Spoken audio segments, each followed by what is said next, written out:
My sister is a doctor. She lives in a house on a hill with land in every direction, which she earned, and I am proud of her. I live in a room that costs $45 a night off a highway where the vending machine has been sold out of everything except some generic Latin American soda called Tropical Fantasia, since what I'm guessing was the Obama administration. The remote control is chained to the nightstand. I have questions about this that I do not want answered. The shower has one temperature setting, and that setting is third-degree burns, and there is a water stain on the ceiling that looks so much like the face of Jesus. I have been lying here for 45 minutes, wondering if God is watching over me, because this thing literally looks like the Lord decided to incarnate as water damage above a smelly mattress in a cheap motel. When people hear that a grown man lives in a motel off a highway, they assume something went wrong with him. Bad investments, gambling, drugs, some spectacular failure of ambition that ended with a suitcase and a long drive to nowhere. In my case, the truth is almost exactly the opposite. I work constantly. Lily, my sexy unpaid intern, less than a year from finishing her journalism degree, works constantly. We earn a living. It is not what it should be for the hours and the risk. Lily rides the bus because she can't afford a car. My wisdom teeth need about $10,000 worth of surgery I can't afford. And I am in this motel because my credit was obliterated by a series of lawsuits filed against me for publishing true things about powerful people. I have recently tried to rent several apartments. It goes the way you'd expect when the credit check comes back looking like a federal indictment and the prospective tenant has to answer, "So what do you do for a living?" with something that sounds like he made it up in a psych ward. Nobody wants to be the guy who rented a unit to the person who brought a Fortune 500 company's legal team to the building. That conversation does not end with you getting the apartment. But how did I get here? I used to build websites for corporations, back when I thought having a steady paycheck was the point of existence. Adorable, I know.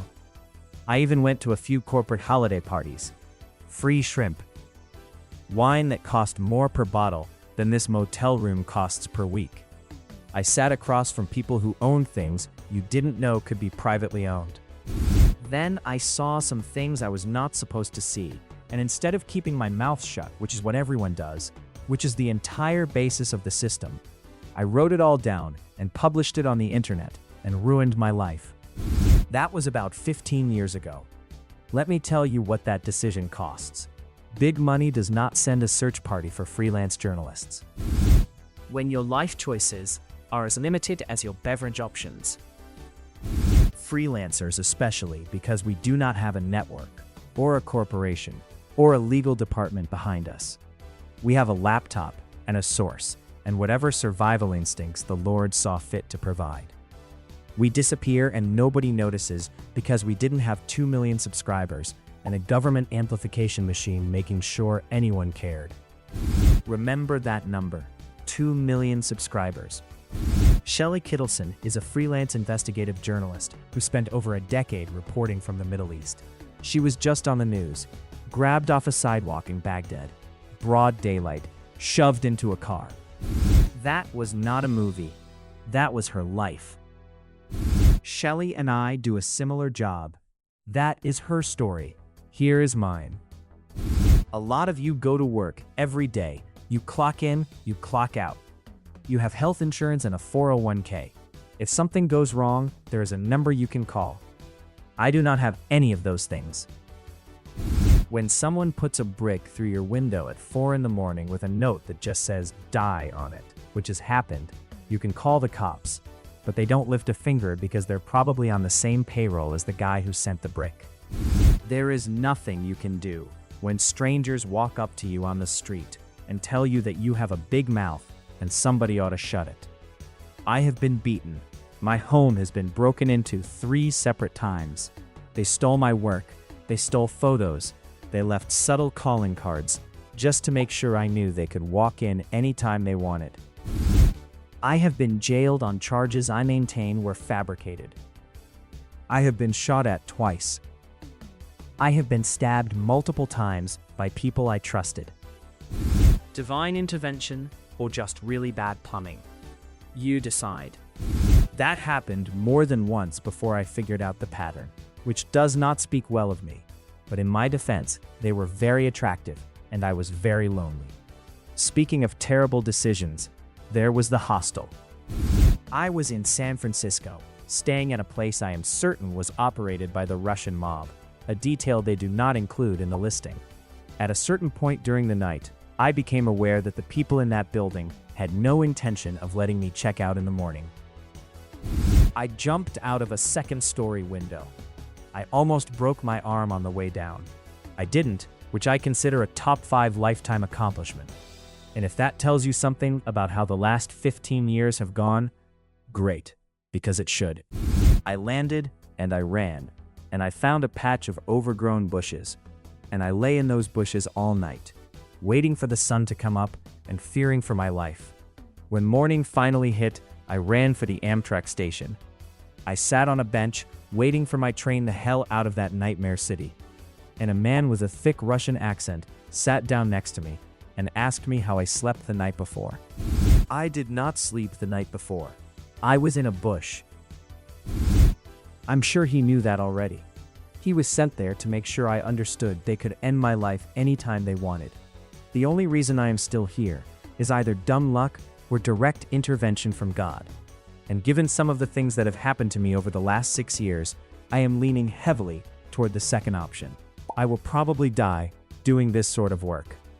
That is not dramatic. That is what the numbers say about people in my position. Freelance investigative journalists get murdered by the mob. We get disappeared by governments. We get thrown in jail by crooked cops and charged with crimes we didn't commit.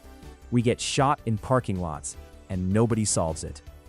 Sometimes, I lie in bed at night and think my life sounds like a bad movie, which is funny, because I have a theory about that. Why the movies are bad, and what that has to do with Professor Jiang. Have you noticed that movies have been unwatchable for about 10 years? Sequel after sequel, reboot after reboot.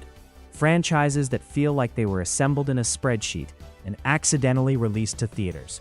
The writers who used to make you feel something seem to have vanished. This is what work from home looks like when home is wherever they can't find you. My theory is, they didn't vanish, they got bigger clients. The craft of narrative storytelling did not disappear from American life. Building tension, controlling what the audience knows and when they know it, making millions of people believe something that isn't true. That skill set used to produce films, now it produces geopolitical events. That skill set migrated from studios to intelligence agencies and the billionaires who fund them, because those clients pay better, and their productions don't need to worry about opening weekend. They air on CNN and Fox News, and the audience doesn't buy tickets. The audience just shows up. They call it the news. Speaking of performances, Professor Jiang. Professor Jiang is a Chinese academic who appeared on YouTube less than a year ago. He now has over 2 million subscribers. He predicted Trump would win the election. He predicted the escalation with Iran. He predicted specific geopolitical outcomes before they happened, with the kind of accuracy that would get you burned as a witch in an earlier century. He is not a prophet. He has read the script. He knows what happens next because the people who wrote it told him. He sits in front of a camera and performs astonishment for 2 million people who think they're watching a genius when they're watching a man with a cheat sheet. Professor Jiang is an intelligence asset. That is why he has 2 million subscribers in less than a year.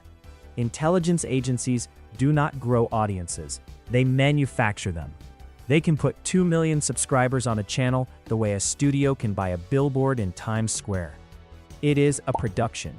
He is the lead actor. And the point of the production is not to inform you. It is to manage you, to let you believe you are smart for watching, so you keep watching, so that when the next scene starts, you are already seated. I am not an intelligence asset. I'm a guy who walked away from a comfortable web development career to tell the truth from a motel room with a water stain shaped like Jesus. and a vending machine full of whatever the heck tropical fantasia is. Nothing suspicious about getting 2 million followers faster than a cat video. Between me and Professor Jiang, between me and every CNN host and Fox News anchor and podcaster and YouTuber you've ever watched, who always seems to know what's going to happen next.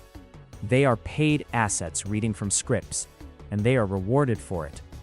And they go home to comfortable lives in comfortable homes.